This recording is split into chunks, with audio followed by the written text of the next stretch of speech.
With medical and recreational marijuana legalization spreading across the country, Reason attended the Cannabis World Congress and Business Exposition in New York City to get a sense of where things are headed with commercialized weed and weed-related products. We encountered retired pro football players promoting non-psychoactive CBD oils that they say have replaced the opioids they once needed to dull their pain. If it wasn't for a company like Elixinol and the products that we produce, I don't know where I'd be right now. We sampled cold-brewed coffee infused with a marijuana extract that won't get you stoned, but still makes for a calmer morning. It helps minimize the jitters in cold brew coffee. We learned why candy is the go-to product for edibles. If you're smoking and you get the munchies and you want that extra high, what are you going to go for? A quick snack. So you have your edibles, you have your weed, you're elevated. And we talked to an attorney who's going state by state where weed is legal to fight for laws that clear away the criminal records of nonviolent drug offenders. If you're going to make something legal, continuing to burden them with a lifelong criminal record makes no sense.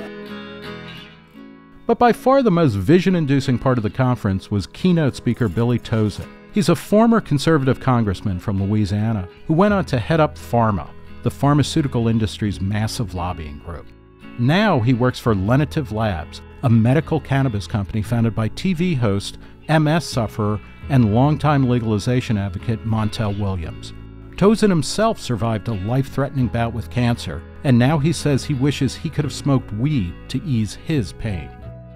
Took 65 pounds off of me, beat the hell out of me. I'm watching patients today take advantage of medical marijuana products and get through that a lot easier. And I'm thinking, wow, why didn't we have that opportunity when I went through it 15 years ago? Do all former congressmen have to get cancer before we're going to get medical marijuana or recreational marijuana? God, I hope not. And I hope most members of Congress don't have to go through that. I told the group today, I think if we took a silent vote, secret ballot, we'd win them more easily. If you are a member of Congress and you've been taught all your life that this is a bad entry drug, that it's going to get your children addicted and they're going to become a life of drug addicts or what have you, you got some convincing on your hands, right? You got to somehow say, no, that's not what we're talking about. We're talking about adult use. We're talking about medical use. We're talking about something very different that's been kept from you and the public for years by simply bad policy and sort of dark age thinking. We somehow have to educate them that it's literally in their interest to make changes in policy. Why? Because their constituents want them to. You were also the head of Pharma, the lobbying group for the pharmaceutical industry. A lot of people in the legalization space are worried that Big Pharma is going to try and keep marijuana from becoming legal. Are those concerns warranted? The pharmaceutical industry is all about finding new medicines. And when it's legally possible for them to go to the FDA with medical marijuana products, they're going to be doing that. As I told the group today, they're probably going to want to come around and see you. If you've already pioneered these medicines and you've got them in the marketplace, they're going to want to talk to you about acquiring your companies one day. They're in that business, for Christ's sake. No, I don't think they're going to fight it. I think they're going to probably watch, wait and see.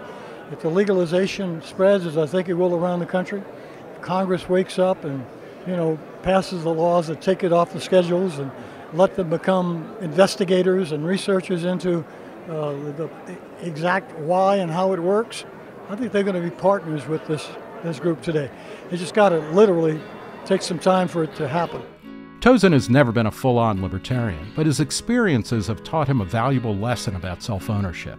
And he supports the Right to Try bill recently signed by Donald Trump, giving terminally ill patients access to experimental medications. Libertarians have it right there.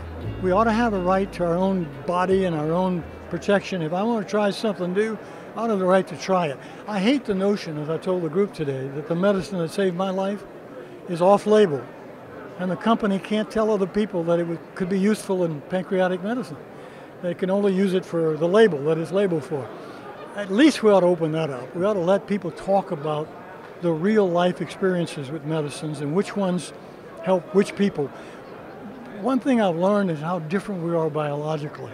And the medicine that's going to work for you may not work for me. We ought to be able to tell those stories. We ought to be able to share them on the internet, learn from them. Yeah, there's going to be some mistakes made, but I'd love to live in that world rather than one that denies us access to something that could save our lives.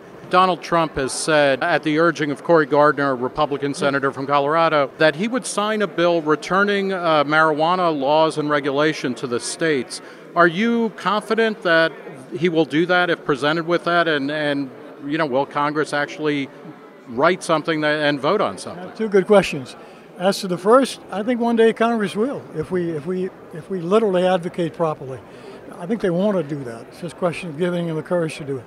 As to Trump keeping his word, you may not like him one bit, but he keeps his word. And whatever he told you in that campaign, he's following through on it. To a lot of people's consternation, he's doing exactly what he said he would. When he says he'd sign that bill, I have no doubt he'd sign it. What final question? What's the timeline for full legalization of marijuana? Is it 10 years? Is it 15 years? Is it already happening? When we'll go outside of this convention center and it'll be a done deal. I've learned something about the progress of mankind. Anytime you try to predict it's going to take longer than you think, you're probably wrong. This is moving fast. This tide has turned. We're past the tipping point. Ain't no coming back. I think this is going to happen within 5 years. Have you ever met that funny reefer man? Have you ever met